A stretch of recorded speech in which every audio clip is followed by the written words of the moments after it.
جناب برکاتی صاحب، رسول اللہ صلی اللہ علیہ وآلہ وسلم کی احادیث مبارکہ اور آپ کی اپنی حیات طیبہ اسوہ حسنہ میں کیا اس موضوع سے ہمیں رہنمائی ملتی ہے؟ نبی کریم صلی اللہ تعالیٰ علیہ وآلہ وسلم کی ذات والا تبار یقیناً مومنوں کے لیے، مسلمانوں کے لیے اللہ تعالیٰ نے ایک بہترین ماڈل اور نمونہ بنا کر عطا کی ہے۔ ہم دیکھتے ہیں نبی کریم صلی اللہ تعالیٰ علیہ وآلہ وسلم کی حیات طیبہ کے اندر کبھی بھی ایسا موقع نہیں آیا، اگرچہ شدید ترین نقصانات بھی ہوئے، لیکن آپ نے کبھی بھی سچائی کا دامن اپنے ہاتھ سے جانے نہیں دیا۔ سبحان اللہ۔ حضور صلی اللہ تعالیٰ علیہ وآلہ وسلم پر جب یہ آیہ کریمہ جو آج کا ہمارا موضوع ہے، جب یہ نازل ہوئی تو اس کے بعد حضور صلی اللہ تعالیٰ علیہ وآلہ وسلم نے دعا کے لیے ہاتھ اٹھا دی جی، اور اس میں آپ نے دعا یہ مانگی، اللہم حبب الیہم الایمان وزینہ فی قلوبہم۔ سبحان اللہ۔ یا اللہ، یہ جو میرے صحابہ ہیں ان کے لیے ایمان کو ہمیشہ پسند فرما، وزینہ فی قلوبہم، اور اس ایمان کو ان کے دلوں میں مزین کر دے، وکرہ الیہم الکفر سبحان اللہ، سبحان اللہ۔ یا اللہ ان کے لیے، پیچھے فاسق کی بات ہے تو یا اللہ کفر اور فسق جو ہے وہ ان کے لیے والعصیان اور نافرمانی کے لیے ناپسند فرما۔ اور پھر آپ نے دعا کی، یا اللہ وجعلہم الراشدون، ان کو راشد بنا دے، ہدایت یافتہ۔ اب جیسے ہی حضور نے یہ دعا مانگی اسی انداز میں انہی کلمات کے ساتھ اللہ نے شرف قبولیت عطا فرمایا، اور کیا فرمایا؟ وَلَٰكِنَّ اللَّهَ حَبَّبَ إِلَيْكُمُ الْإِيمَانَ، اللہ نے تم لوگوں کے لیے ایمان پسند فرما دیا ہے، وَزَيَّنَهُ فِي قُلُوبِكُمْ، اور تمہارے دلوں میں اس کو مزین کر دیا ہے، وَكَرَّهَ إِلَيْكُمُ الْكُفْرَ وَالْفُسُوقَ وَالْعِصْيَانَ، اور اللہ نے تمہاری طرف کفر، فسوق اور عصیان کو بھی ناپسند کر دیا ہے۔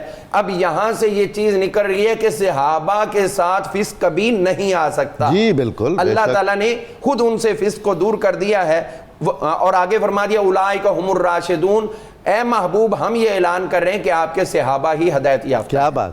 اب یہ پوری دعا جو ہے اس کا اگر ہم پچھلی آیت کے ساتھ تعلق دیکھتے ہیں تو حضور صلی اللہ تعالی علیہ وسلم نے ان تمام جملوں کے اندر ایک سچائی ہے جی، جس کو ان صحابہ کے دلوں میں نقش کرنے کے لیے دعا کی، اور جو محبوب اپنے صحابہ کے لیے اس طرح پسند کرتے ہیں وہ اپنی ذات کے لیے کیوں نہیں پسند فرمائیں گے؟ اس لیے ہماری رہنمائی کرتے ہوئے آپ نے فرمایا کہ اگر تمہارے سامنے ایک چیز تو ہو تو اس کی تو تحقیق کرنی ہی ہے، لیکن اگر دو چیزیں بھی آ جائیں تو دع ما یریبک الی ما لا یریبک، ماشاءاللہ، جو چیز تمہیں شک میں ڈالتی ہے اس کو چھوڑ دو، جو چیز یقینی ہے اسے اختیار کرو۔ کیا بات۔ اب اسی طرح حضور صلی اللہ تعالی علیہ وسلم نے ارشاد فرمایا، الصدق یہدی الی البر، سچائی جو ہے انسان کو نیکی کی طرف لے کر جاتی ہے، والبر یہدی الی الجنہ، اور نیکی جو ہے انسان کو جنت کی طرف لے کر جاتی ہے۔ یعنی سچائی جنت میں جانے کا ٹکٹ ہے، واہ، سچائی جنت میں جانے کا ایک ٹکٹ ہے جو حضور نے ہمیں عطا فرما دیا۔ اور اسی طرح حضور صلی اللہ تعالی علیہ وسلم نے جو ایک موقع پر آپ جلوہ گر تھے اور صحابہ سے ارشاد فرمانے لگے، کیا میں تمہیں اکبر الکبائر، بڑے گناہوں میں سے بھی بڑا گناہ نہ بتاؤں؟ صحابہ نے عرض کیا حضور ضرور بتائیں۔ وہ 9 گناہ کبیرہ جو تھے تو ان میں سے جو سلیکشن آپ نے فرمائی، جو سب سے ٹاپ آف لسٹ کہہ لیں گناہ تھے، ان میں سے آپ نے فرمایا پہلا تو یہ ہے کہ اللہ کے ساتھ شریک ٹھہرانا، جی، دوسرا گناہ اس کے بعد درجہ آئے گا والدین کی نافرمانی کا، اللہ اکبر، اور تیسرا حضور نے یہ 2 باتیں ٹیک لگائے ہوئے فرمائیں، اور تیسری بات کے لیے حضور صلی اللہ علیہ وسلم سیدھے ہو کر جلوہ گر ہوئے۔ صحابہ کی پوری توجہ ہو گئی کہ اب حضور نے کوئی بہت ہی اہم ترین بات ارشاد فرمانی، اکبر الکبائر تو ہوگی لیکن ویلیو اتنی ہوگی کہ حضور صلی اللہ علیہ وسلم نے اس طرح بیٹھے بیٹھے نہیں فرمایا، آپ نے فرمایا اہتمام کے ساتھ فرمایا کہ جھوٹ بولنا اور جھوٹی گواہی دینا، اللہ اکبر، جھوٹ بولنا، جھوٹی گواہی دینا، یہ اکبر الکبائر میں ہے۔ اور یہ بات یہی دہراتے رہے، جھوٹ بولنا، جھوٹی گواہی دینا، جھوٹ بولنا، جھوٹی گواہی دینا، جھوٹ بولنا، یہ مسلسل جملہ بولتے رہے۔ تو صحابہ کہتے کہ ہم چاہتے تھے کہ کاش حضور صلی اللہ علیہ وسلم کچھ اور بھی کلمات دیتے، لیکن آپ انہی کلمات کے ساتھ ہی بولتے رہے۔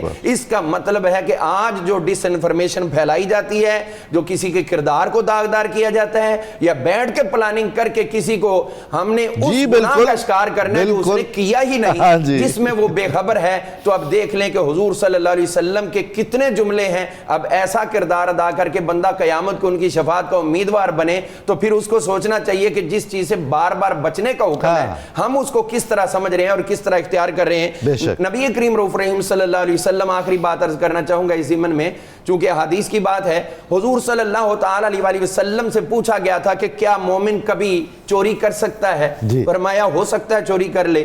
آپ سے پوچھا گیا کیا شراب پی سکتا ہے؟ فرمایا ہو سکتا ہے کبھی پی لے. ایک گناہ پوچھا گیا. لیکن پوچھا گیا کیا مومن جھوٹا ہو سکتا ہے؟ فرمایا مومن جھوٹا نہیں. اللہ اکبر. یعنی ہر گناہ مومن میں آنا ممکن الصدور ہے لیکن جھوٹا ہونا ممکن نہیں ہے. یعنی جھوٹ اور ایمان جمع نہیں ہو سکتے. تو لہٰذا اس میں حضرت ایک بہت بڑی بات ہے، اگر ہم جھوٹ کو سچائی بنا کر پیش کر رہے ہیں تو کہیں ایسا نہ ہو کہ ہم جو ایمان کا دعویٰ کر رہے ہیں وہ بھی جھوٹ پر مبنی ہے. تو لہٰذا وہ پھر اگر ایمان ہی جھوٹا ہوا تو پھر نجات ممکن نہیں ہو.